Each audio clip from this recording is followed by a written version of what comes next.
एक बार वो दिग्विजय करने के लिए निकले। जब उनको पता चला कि कली ने मेरे राज्य में प्रवेश किया है, तो उनको थोड़ा, मेरे राज्य में कली कैसे आ सकता है, दिग्विजय करने के लिए निकले। तो उसी समय एक स्थान पर उन्होंने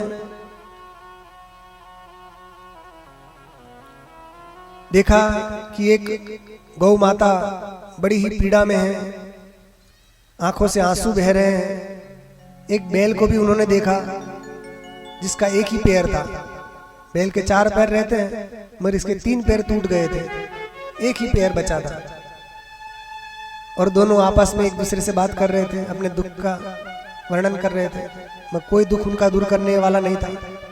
जैसे परीक्षित जी ने देखा, एक दुष्ट व्यक्ति राजा का वेश बनाकर उस गौ माता को मार रहा था और उस बैल को भी मार रहा था। परीक्षित जी को बड़ा क्रोध आया, मेरे राज्य में गौ माता को परेशान करने वाला कौन है? तो उस समय पूरे भारत में गोहत्या बंदी थी, कोई गाय को नहीं मार सकता था, क्योंकि धर्म राज्य था।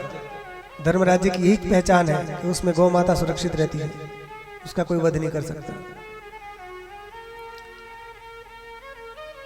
तो जब परीक्षित जी ने उसको बहुत डांटा फटकारा और धनुष निकाल लिया, अपना बाण निकाल लिया कि अब तुझे नहीं छोड़ूंगा, मार डालूंगा, तो वो राजा का वेश बनाने वाला कौन था? वो था कली। कली ही राजा का वेश बनाकर उस गाय बैल को मार रहा था। तो परीक्षित जी के शरण में आ गया, प्रार्थना करने लगा, महाराज मुझे मत मारिए, मुझे क्षमा कर दीजिए। महापुरुषों का ये लक्षण होता है कि उनकी शरण में यदि कोई आता है तो उसको वो मारते नहीं थे। तो उन्होंने कहा ठीक है, तुझे नहीं मारेंगे, बता तू कौन है और क्यों ये सता रहा है मेरे राज्य में मेरी प्रजा को। तो उन्होंने बताया, मैं कली हूं, ये मेरा स्वभाव है महाराज। अच्छा, ये कौन है और ये दोनों कौन है?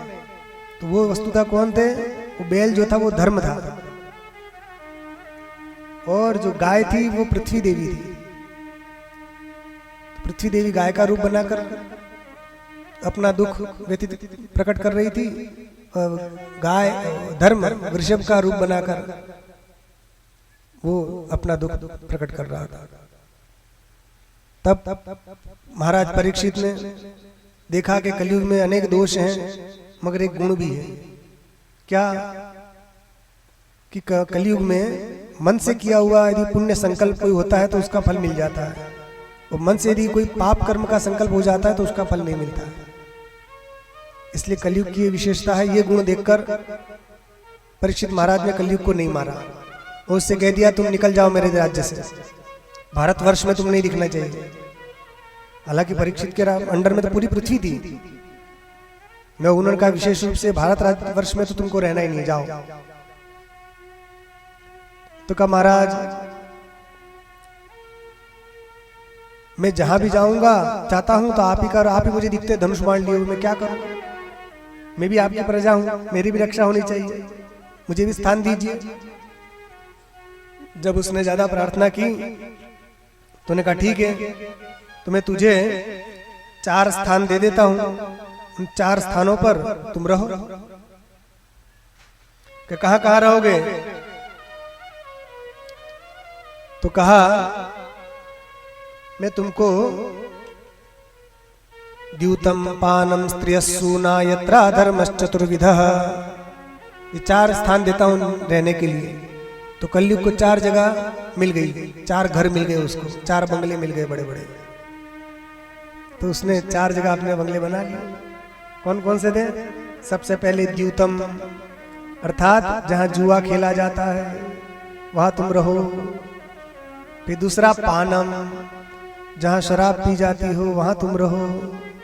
और तीसरा जहां वेश्यालय हो वहां तुम जाओ। और चौथा जहां हिंसा होती हो, कसाई खाना, पशुओं को काटा जाता है उस कसाई खाने में, ये 4 जगह तुम रहो। 4 स्थान उसको दे दिए।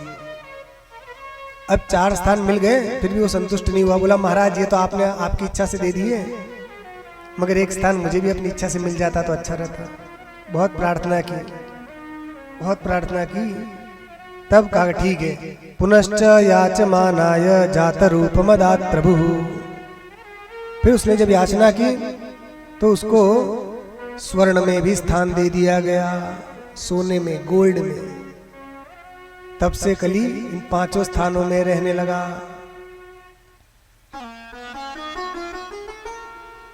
तो अब वो चला गया वहां से, कि महाराज इतने खराब खराब स्थान तो आपने दिए हैं, एक अच्छा स्थान भी दे दो, क्योंकि स्वर्ण बड़ी पवित्र धातु है, उसमें भी हम रहना चाहेंगे। तो दे दिया वो स्थान। तो सोच लो, स्वर्ण में भी कली रहता है ना? पहनना चाहिए कि नहीं पहनना चाहिए? तो किसी का महाराज स्वर्ण तो बड़ी पवित्र धातु है, तो उसको नहीं पहनना चाहिए, तो फिर क्या होगा? तो कहा स्वर्ण में उसको स्थान दिया, मगर कौन से स्वर्ण में? जो चोरी करके पहना गया हो, या बेईमानी से कमाए हुए धन से खरीदा गया सोना हो, किसी को कष्ट पहुंचाकर या अन्याय से उपार्जित जो स्वर्ण है उसमें ये कली रहता है। जो न्यायोपार्जित धन है उसमें, धन से खरीदा गया सोने में कली नहीं रहता है। सबसे बड़ी चोरी स्वर्ण की चोरी होती है, इसलिए स्वर्ण की चोरी कभी नहीं करनी चाहिए। कोई भी चोरी नहीं करनी चाहिए, मगर स्वर्ण की तो बिल्कुल नहीं करनी चाहिए, क्योंकि चोरियों की जो कैटेगरी है, ये चोरी करो तो इतना पाप, ये करो तो इतना पाप, इतना पाप, उसमें हाईएस्ट जो चोरी है वो है स्वर्ण की चोरी। तो स्वर्ण की चोरी करने वाला उसको नरक से कोई नहीं बचा सकता। और चोरी करोगे तो उसका प्रायश्चित हो जाएगा, स्वर्ण चोरी करने वाले का प्रायश्चित नहीं है। तो इस प्रकार उसको 5 स्थान दे दिए, कली वहां से चला गया। और उसके बाद परीक्षित महाराज ने उस धर्म को, जो बहुत पीड़ित था, उसके पैर नहीं थे, तो उसके 3 पैर जोड़ दिए।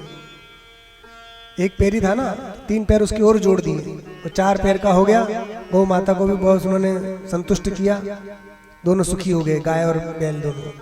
गाय मतलब पृथ्वी देवी और बैल मतलब धर्म, ये दोनों संतुष्ट हो गए। तो 4 पैर कौन से थे? वो कौन से 3 पैर जोड़ दिए? तो तपः शौचम दया सत्यम इति पादा कृते कृता। ये धर्म रूपी वृषभ के 4 पैर है। सबसे पहले है तप, तपस्या, फिर दूसरा है पवित्रता, तीसरा है दया, और चौथा है सत्य। ये 4 ही धर्म के पैर हैं। इन 4 पैरों पर ही ये धर्म रूपी वृषभ खड़ा है। तो कली ने 3 तोड़ दिए थे, केवल सत्य एक बचा था। कोई तप नहीं कर रहा था, पवित्रता से नहीं रहता था, दया नहीं करता था, यही धर्म के पैर टूटना है। तो उन्होंने फिर से इनके पैर स्थापित किया, मतलब फिर लोग तपस्या करने लगे, फिर पवित्रता से रहने लगे, फिर दया करने लगे, और सत्य तो बोलते ही थे, तो सत्य फिर बढ़ गया। इस प्रकार प्रजा में इन 4 की स्थापना कर देना ही धर्म के पैर जोड़ना है। तो जब इस प्रकार परीक्षित ने अपनी प्रजा को सुखी किया, सब जगह परीक्षित महाराज की जय जयकार होने लगी। बोलो परीक्षित महाराज की जय हो।